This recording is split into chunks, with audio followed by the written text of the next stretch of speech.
आज का video title देख के आपने कहा जरूर है कि सर मजा आ गई। आज आपने करी मुद्दे की बात कि भैया on campus placement LLM course के अंदर मिलता कैसे है।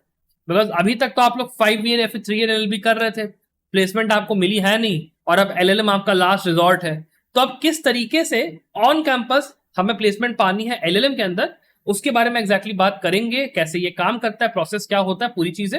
और इसके अलावा मैं आपसे ये भी कहूंगा कि अगर आप क्लैट या सीयूईटी एग्जाम की तैयारी अभी कर रहे हो तो आप हमारा जो सीवीटी प्रिपरेशन कोर्स है कंप्लीट वाला, या तो उसमें या फिर क्लैट के प्रिपरेशन कोर्स में आराम से ज्वाइन कर सकते हो। आपने हमारा जो रिजल्ट है आप वो भी देख सकते हो।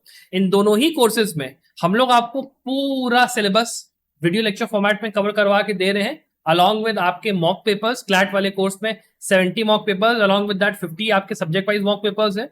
इसके अंदर आपको केस लॉ ब्रीफ जितने आपके रिसेंट लैंडमार्क केसेस के हैं वो भी प्रोवाइड किए जाएंगे। और आपका ये वाला जो कोर्स है सीवीटी कंप्लीट वाला, इसके अंदर भी आपको पूरा syllabus along with the subject, जो आपके जो ऐसे जनरल वाले सब्जेक्ट्स होते हैं वो भी पूरा कवर करा के देंगे।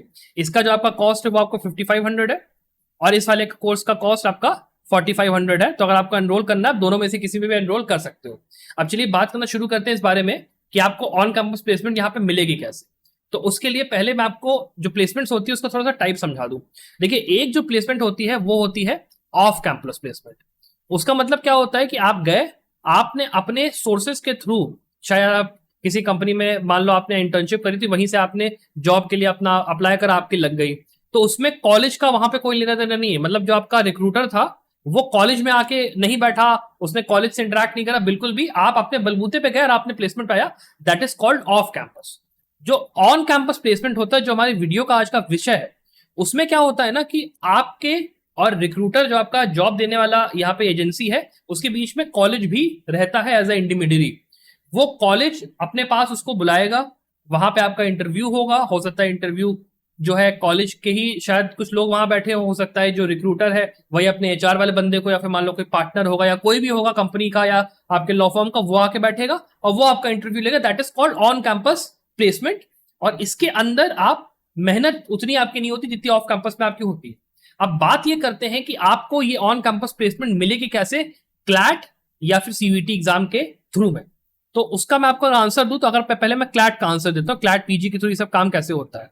तो भाई देखो, बात यहां पे सीधी सी है। आपके जो टॉप 5 कॉलेज होते हैं ना, जिसमें कि आपका आ गया एनएलएस आईयू, फिर आपका नलसार आ गया, एनएलआईयू भोपाल आ गया, उसके बाद एनएलडी जोधपुर आ गया, ठीक है, और उसके बाद आपका कोलकाता आ गया, एनयूजीएस कोलकाता।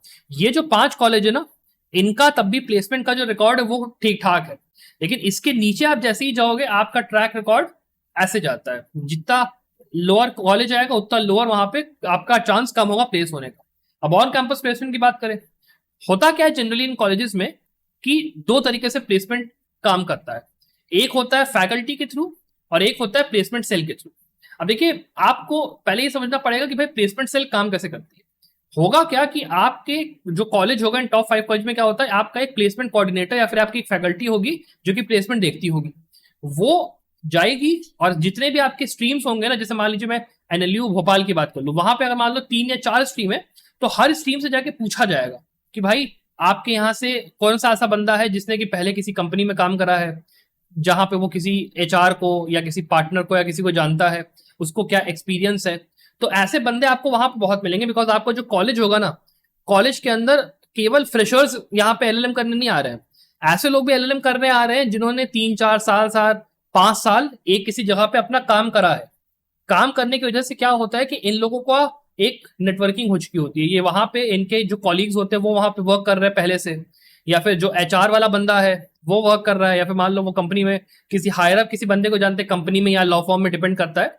वहां से वो लोग अगर अपना कॉन्टैक्ट लगाएं तो वो लोग आराम से कॉलेज में बुला सकते हैं किसी भी कंपनी को कि हाँ भाई मैं इस कंपनी में काम करता था, और वो पर्टिकुलर पर्सन अपने इन्फ्लुएंस के थ्रू उनको वहां पे बुला सकता है। दैट इज वाई ऐसे ही जो आपके 4-5 स्टूडेंट्स होंगे जिन्होंने इस तरीके से एक्सपीरियंस बटोरा होगा, वो लोग वहां पे कोऑर्डिनेटर की भूमिका निभाते हैं किसी भी प्लेसमेंट सेल के अंदर। ऐसे प्लेसमेंट काम करती है कुल मिला के।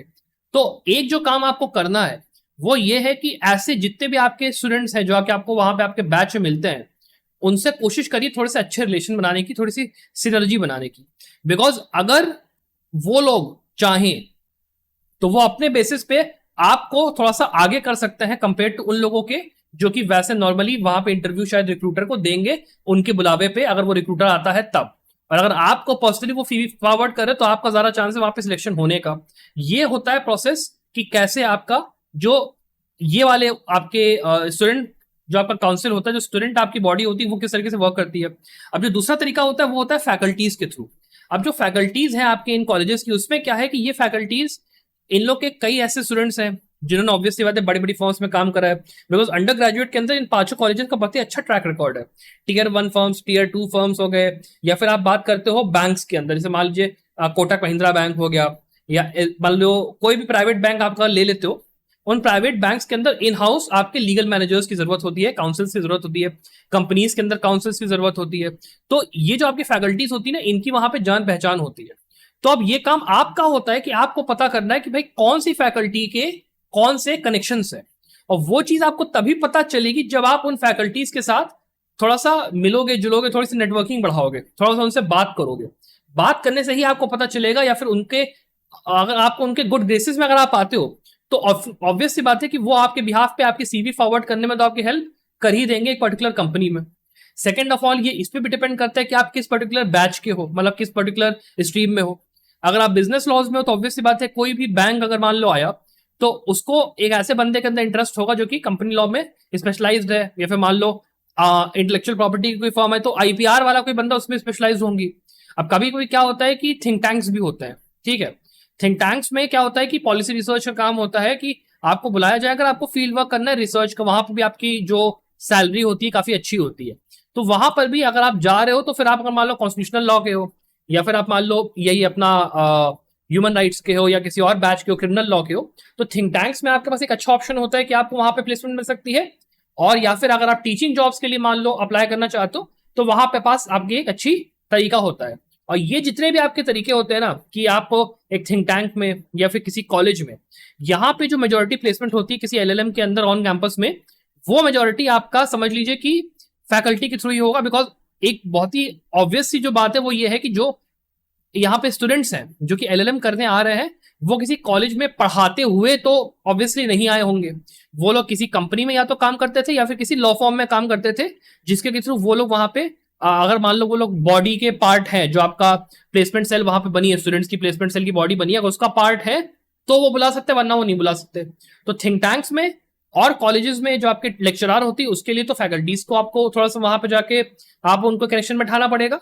और अगर आप बात करते हो इनकी जो आपके स्टूडेंट बॉडी में होते हैं, तो वहां पे वो लोग जो कि उस बॉडी का हिस्सा है, जिनके कॉन्टैक्ट्स हैं, जो पहले से यहाँ पे एक्सपीरियंस लोग हैं, आपको उनके साथ नेटवर्किंग बनाने की जरूरत है, तभी वहां पे एक चांस होती है कि आपको ऑन कैंपस प्लेसमेंट मिलेगा।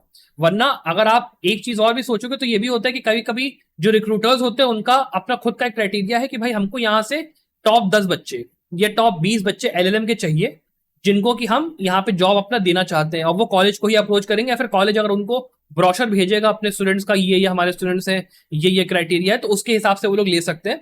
तो वहां पे भी एक वर्क ये भी चीज करती है कि अगर आप मान लो पढ़ाई में अच्छे हो तो भी आपको हो सकता है प्लेसमेंट मिल जाए, लेकिन वो सारी की सारी चीजें किस्मत पे होती हैं।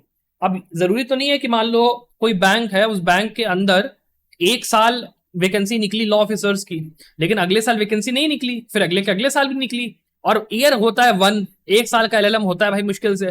तो जरूरी थोड़ी ना है कि जिस साल आप वहां पे गए, जिस साल आप वहां पे थे, वहां पे वैकेंसी आई हो। तो किस्मत की भी खेल है, आप ये भी कह सकते हो। और दूसरा बात यह है कि आप जितना ज्यादा पीपल स्किल्स में अच्छे हो ना, जितना ज्यादा आप लोगों से कनेक्शन बनाने में, जितना ज्यादा आप सिनर्जी बैठाने में अच्छे हो, उतना आपका ज्यादा चांस बढ़ जाता है ऑन कैंपस प्लेसमेंट पाने में। और अगर मान लो ऑन कैंपस भी नहीं होता तो ऑफ कैंपस भी अगर आप मान लो किसी कंपनी के एचआर को अपनी प्रोफाइल फॉरवर्ड कर रहे हो, तो भाई जो आपकी सीवी होगी, कॉलेज का नाम देख के शॉर्टलिस्ट तो होगी, लेकिन उसके आगे तो भाई आप ही की रिस्पॉन्सिबिलिटी है ना कि आप इस एचआर के साथ अच्छे से बात करो, उसको समझाओ कि क्यों मैं एक पर्टिकुलर लॉ फॉर्म या कंपनी के लिए अच्छा हूँ, कैसे मैं काम कर सकता हूँ, मेरी क्या पास रिकॉर्ड है, वो सारी चीजें। और तभी होगा ना, दरवाजे तभी खोलेंगे ना। तो चाहे आप ऑन कैंपस की बात करो, चाहे आप ऑफ कैंपस की बात करो, दोनों ही केसेस में people skills are very very important. तभी ऑन कैंपस प्लेसमेंट का एक अच्छा मेजोरिटी जो पार्ट होता है वो बनता है। बाकी ऐसे जैसे मैंने कहा रिक्रूटर्स होते हैं, कॉलेजेस वाले रिक्रूटर भी होते हैं कि उनको भैया लेक्चरार चाहिए होता है, तो लेक्चरार के लिए वो कहेंगे कि भाई हमको टॉप के 10 बच्चे या टॉप के 20 बच्चे दे दो जिनका ग्रेड अच्छा था और वो इस पर्टिकुलर स्ट्रीम के होने चाहिए, हम उनको हायर कर लेंगे। ऐसा भी होता है। ऐसा जरूरी नहीं है कि आपको केवल पीपल स्किल्स के थ्रू ही चलेगा, लेकिन अगर पीपल स्किल्स होंगी तो वहां पर इंटरव्यू क्रैक करने में आपको ज्यादा आसानी होगी। तो बस ये एक फैक्टर है जो कि मैं आपको बताना चाह रहा था। अब ये तो चलो मैंने क्लैट पीजी की बात करी, टॉप 5 कॉलेज में ये सारी चीजें होती हैं, प्लेसमेंट होती है। इसके अलावा भी आपके जो पीएसयूज होते हैं ना, कभी कभी ऐसा होता है कि जो पीएसयूज होते हैं, जैसे कि मुझे रिसेंट में एक जो इनपुट मिला वो ये था कि जैसे एक आपके टॉप 5 एनएलयू में से किसी एक जगह पे बहुत ही अच्छी एक पीएसयू आई और उसने 5 बंदों को सीधे सीधे हायर कर लिया। अब उस टाइम पे किस्मत थी कि उस पीएसयू को उस टाइम पे वैकेंसी थी, उसको जरूरत थी, उसने उस पर्टिकुलर कॉलेज को कॉन्टैक्ट करा, वहां पे प्लेसमेंट हो गया। तो पॉइंट यह है कि ये भी चीज भी होती है कि पीएसयूज में डायरेक्टली आपका सिलेक्शन हो जाता है बेस्ड अपॉन आपका इंटरव्यू और आपकी प्रोफाइल। बस डिपेंड ये करता है कि किस्मत आपकी कैसी है और पीपल स्किल्स आपकी कैसी, ऑन कैंपस प्लेसमेंट मिलता जरूर है। ये हो गया क्लैट पीजी का। अब अगर मैं बात करता हूँ सीवीटी में, तो यार देखो सीवीटी में क्या है ना, सीवीटी के अंदर आपके दोनों जो टॉप के कॉलेज है बीएचयू में और आपके दिल्ली यूनिवर्सिटी, दोनों में ही जो वातावरण है वो है जुडिशरी वाला वातावरण। थोड़ा सा यहाँ पे जो ज्यादातर स्टूडेंट्स होते हैं वो यहाँ पे जुडिशरी की तैयारी करने के पॉइंट ऑफ व्यू से या अकेडमिक्स में जाने के पॉइंट ऑफ व्यू से ज्यादा यहाँ पर आते हैं। तो जो प्लेसमेंट की भी अगर आप उम्मीद करोगे फैकल्टी के थ्रू या उसके थ्रू, वो आपकी ज्यादातर उसके अंदर ही होगी। समझ रहे हो, आपकी जो इसमें है एकेडमिक्स में है उस तरफ ज्यादा वो होगा। लेकिन जैसे बीएचयू का जितना मुझे आइडिया है, जितना मैंने अभी तक इनपुट पाया है, वहां पे एज सच प्लेसमेंट का कोई अच्छा वहां पे है नहीं, होता है नहीं प्लेसमेंट वहां पे। दिल्ली यूनिवर्सिटी का भी जितना मैंने सुना है वहां का भी प्लेसमेंट का एज सच एलएलएम के अंदर नहीं है आपका प्लेसमेंट्स का, केवल एलएलबी के अंदर अगर आपकी प्लेसमेंट्स वगैरह होती है तो होती है, एलएलएम में तो नहीं होती है। सीवीटी के थ्रू अगर आप सोच रहे हो तो उतना वहां पे नहीं होगा, आपको ऑफ कैंपस में मेहनत करनी पड़ेगी भाई, सीवी फॉरवर्ड करो, इंटरव्यूज दो जाके, वो करो, उसी के थ्रू होगा। ऑन कैंपस का थोड़ा मुश्किल है, ये फैक्ट मैं आपको बता दूं। क्लैट पीजी के अंदर भी अब देखो टॉप 5 कॉलेज का मैंने आपको बोल दिया, लेकिन जरूरी नहीं है कि अगर आप मान लो टीयर 2 कॉलेजेस में गए तो वहां पे आपको प्लेसमेंट नहीं मिलेगा। बस पॉइंट ये होता है कि जो आपको एक एक्सपोजर होता है, बिकॉज देखिए जो ऐसे लोग हैं जिन्होंने आप सोचो है अपना 4 साल उन्होंने पहले नौकरी करी एक जगह से बढ़िया, उनका अपना एलएलबी था, एलएलबी से उन्होंने नौकरी पकड़ी, नौकरी पकड़ने के बाद वो अपना डिग्री एनहांस करने के लिए, अपनी स्किल्स को एनहांस करने के लिए एलएलएम करने आए हैं। तो वो अपना एलएलएम छोटे मोटे कॉलेज से नहीं करेंगे, टीयर 1 कॉलेज से ही करेंगे, that is a given fact. अगर टीयर 2 कॉलेज में आप गए हो तो आपको थोड़े से उतने अच्छे बंदे नहीं मिलेंगे एक्सपोजर के पॉइंट ऑफ व्यू से, और फैकल्टी भी जो होगी वो भी उतनी पहुंच वाली नहीं होगी जितनी जो आपके टॉप कॉलेजेस उनकी फैकल्टी होगी पहुंच वाली। तो सिंपल सी ये आप एक बात समझ लो, एक ऑब्वियस सी बात है, एक ऐसी बात है जो कि आपको वैसे पता होनी चाहिए। तो सिंपल सी बात है कि अगर पीपल स्किल से अच्छे हो, टॉप कॉलेज में जाओ, वहां पे प्लेसमेंट का सबसे बढ़िया चांस होता है। ये चीज क्लैट में ऐसे अप्लाई करेगी, एनएलयू दिल्ली के अंदर भी जाओगे तो वहां पे भी आपको एक अच्छा इन्वायरमेंट मिलेगा। आईआईटी खड़गपुर के अंदर भी काफी अच्छा यहाँ पे मैं कहूंगा प्लेसमेंट का यहाँ पे इन्वायरमेंट है, एक पूरा वो बना हुआ है, एलएलएम के अंदर आप जा सकते हो। और इसके अलावा मैं कहूंगा आईएलआई हो गया, और इन सब कॉलेज में भी थोड़ा सा रिसर्च बेस ज्यादा है, तो वहां पे थोड़ा सा प्लेसमेंट को उतना नहीं। लेकिन ये top 5 college NLU Delhi, IIT Kharagpur, और आपके जैसे प्राइवेट कॉलेज जो होते हैं ना, जैसे सिम्बायोसिस हो गया, या फिर आप बात करते हो जिंदल वगैरह में, वहां पे भी वो लोग प्लेसमेंट देते हैं। लेकिन उन लोग का भी क्राइटेरिया ये होता है कि जो प्लेसमेंट वो लोग दे रहे हैं, बिकॉज वो आपसे फीस इतनी ज्यादा ले रहे हैं, तो वो लोग थोड़ा सा गारंटी भी इस चीज की दे देते हैं कि भाई हम वहां आपको प्लेसमेंट देंगे। लेकिन वो प्लेसमेंट का फिर जो क्वालिटी होती है ना, वो फिर उतनी अच्छी होती नहीं है कंपैरेटिवली। तो आपको उस हिसाब से देखना पड़ता है कि आपको मेरिट के बेसिस पे अपनी जो प्लेसमेंट है वो चाहिए, कि आपको पैसा फेंक के प्लेसमेंट चाहिए, that is up to you. ये सारी चीजें होती हैं। तो आई होप ये जो वीडियो था इसके थ्रू आपको कुछ एक आइडिया लगा होगा कि ऑन कैंपस प्लेसमेंट वर्क कैसे करती है, कैसे आपको ये ऑन कैंपस प्लेसमेंट पानी है, ये सारी चीजें। And I wish the very very best of luck for your future success. Bye.